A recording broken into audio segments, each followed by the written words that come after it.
This is already dry. Ooh, that one's rotten. Yeah.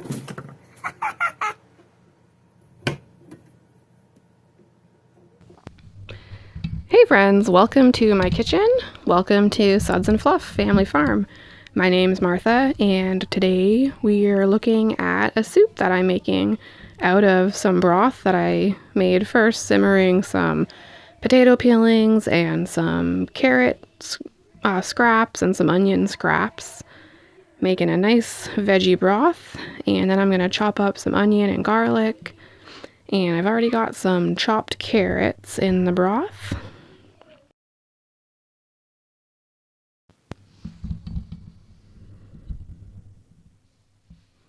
There goes the garlic.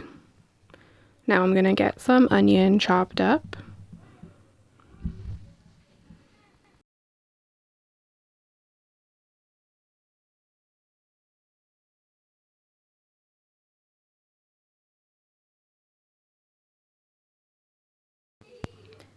And now Hadara's getting some green bell pepper chopped up and some red bell pepper. This soup is going to be using up some vegetables that we have around, and it's going to be a lentil soup.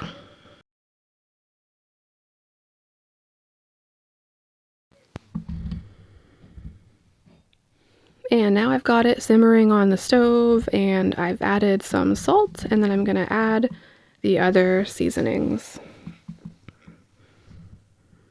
And I'm also adding the lentils. So for this soup, it's not in a huge pot, so I'm going to do a cup and a half of these.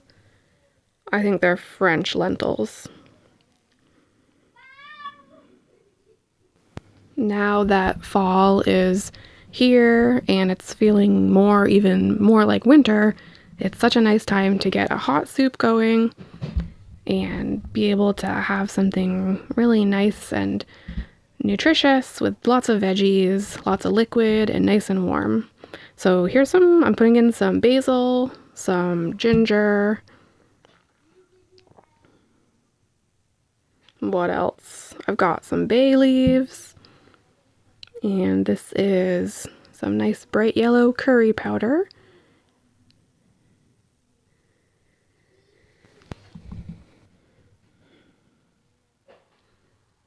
And I'm adding some parsley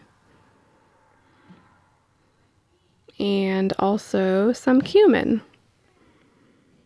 So I'm going to go ahead and put all that in.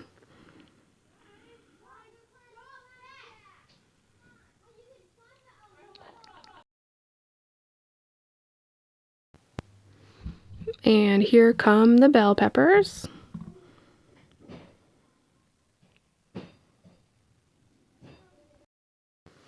The next ingredient is kind of like a secret ingredient that makes the soup really good, but it's actually a leftover sloppy joe mixture. So it's got ground beef, tomato sauce, and just some various seasonings. So that's going to give the soup a lot of flavor and also some meat. So it's going to be much more substantial and delicious. Okay, so that's the last ingredient. I'm just going to let it get hot and simmer till the lentils are cooked. And there it is. There's the soup. We've got some leftover mashed potato bake and some nice crusty bread to serve with it for a delicious lunch. I was really excited this past week to be able to make some soap, which I haven't made since last winter, and I really needed to make because we're also just about out of soap. We really only have a couple bars left, and soap is quite expensive, especially if you're trying to get goat's milk soap or some nice quality soap. So I went ahead and made a batch of soap using what I had on hand, which includes some unrefined palm oil, which is why it is bright yellow in color, because the palm oil is like a bright orange. So I wanted to use that up. The scent is, what is it? It's citrus mint. So here I'm taking the parchment paper off of the block of soap, and we are going to go ahead and slice this up with my soap cutter, which is always fun. I always enjoy, and of course the children wanted to come along and get to try it out as well. So some other ingredients in this are olive oil, coconut oil, some castor oil. I put ground oatmeal. Of course, it's goat's milk soap, so there's goat's milk. And then the essential oils and sea salt. And there's also a little bit of beeswax in this recipe. So my soap cutter has a wire on it, and it just swings down like that. There's the bars. These are going to be about 5-ounce bars when they're dry. So we're going to slice them and just set them in the tray with a little bit of room between them so that they can dry. Soap does need to dry for about a month usually. Although if we need to, we might end up using it a little bit earlier. That way they're nice and hard, they last longer than if you didn't let them dry, and they're nice and fully cured. I do enjoy making soap. I do have to make sure that the little ones are out of the kitchen and I don't have any distractions, because I am working with lye, so we don't want to risk any sort of chemical burn or, unsafe situation with that. But I am excited about making some more batches of soap. And I have sold soap before on Etsy and just in person and at a little market that we go to. So I'm thinking I will continue to make more soap. And I have some Watch how you do it. Up here. Look up here. ideas in mind. I think I'll probably do a lavender. And then I'd like to make a rosemary mint soap. That just sounds good. But I think I'm going to get the refined palm oil that's white this time, so that the yellow doesn't go good with those scents in my mind. So when I use the yellow, I always feel like it should be like a citrusy sort of a scent, although really it's just aesthetics, and we really could make it any scent. Oh.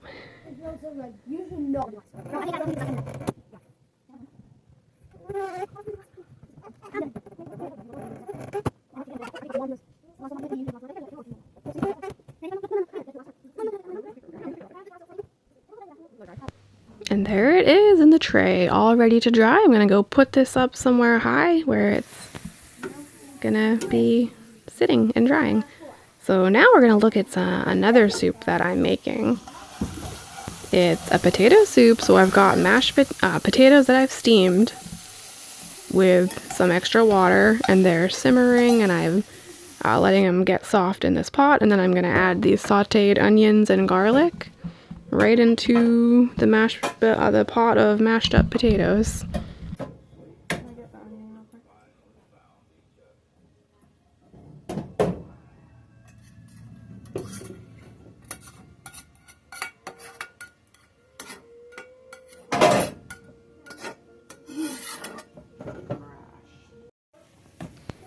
And I'm adding more water to get it to more soupy consistency, making sure the bottom's not going to burn.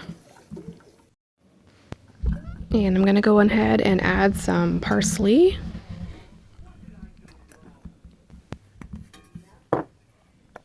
And some paprika.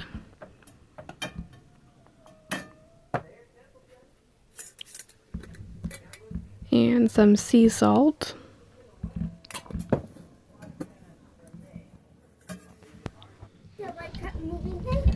These cast iron pans are not light. So here, now we've got to add 2 pounds of ground beef. We've already browned and cooked it up. So it's kind of like a shepherd's pie type of soup. All right, Nathan said it does look like slop, but everyone loved it and it was delicious, so I don't really care. Thing in the way. Hi, duckies! Hi, babies! Look at these sweet duckies! And this the mama. Aww. Aren't they cuties? And they're snuggling. So we're gonna go dig up our dahlia tubers if we can find our shovel. So we're gonna go ahead and dig up our dahlia tubers. They are kind of like blackened from the frost that we've had, and we're gonna go ahead and get them dug up and stored for the winter. Here's what the plant looks like. There's one of them. And then we've got this one here and this little one here. Here's our lavender. Still looking pretty green. Okay, this one is Go-Go Speckled Pink. So we've got a tag for that one, which is good. Wow, this is thick down here. Clip them down. It's already off. Where did that come from? That's basil.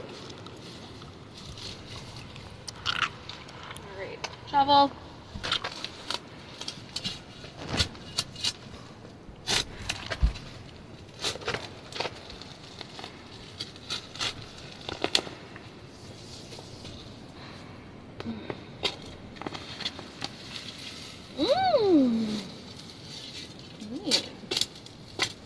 All those. Wow. That one. Huh. I don't know. I guess I chopped there. Right there. So really I should have done a little wider of a dig. Alright, I'm gonna put that in there. Was that the only one we had over here? I think so. Oh, there's one. Tuber. Yeah, that one got chopped, so I'm gonna just do one more dig.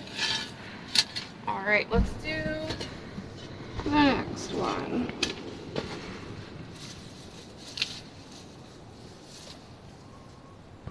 Alright, I don't know if we had a tag with this one. Hold on.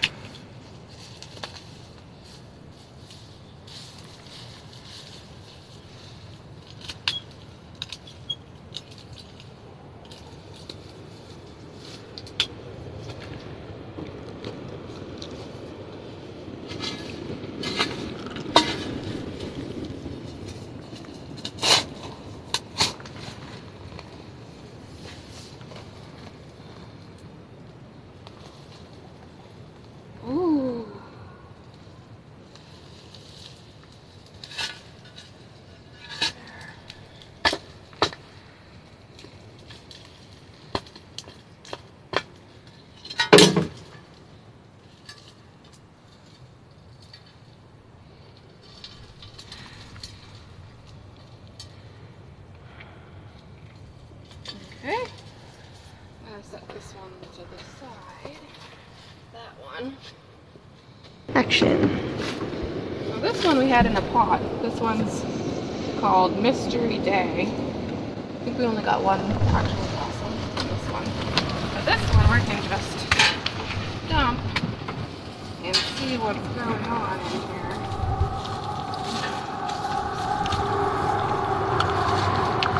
Yeah, this one doesn't have a lot of tubers, if any. Is this even a dahlia? It was. So, okay. Yeah, this has some tiny little tubers here. And I don't think I'm going to save this because I don't think it's going to grow anything. It's too bad though. Okay, we've got one more in a pot here. So I'm going to clip them down.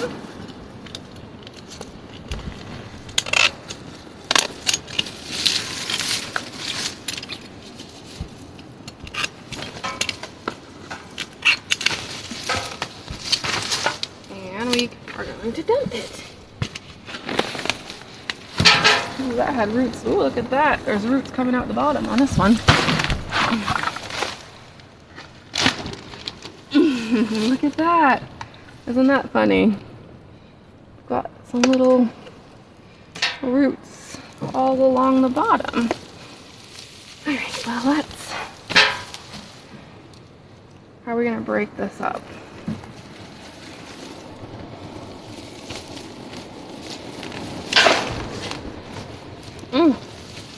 Bam it.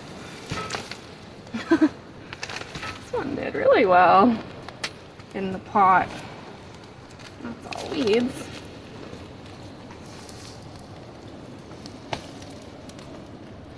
Those look nice. I don't want to damage the tubers by getting too crazy. But let me get my shovel. Whoops. I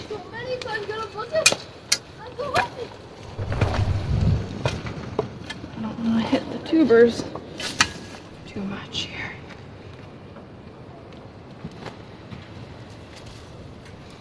This one is a beast. I feel like it's pretty compacted too.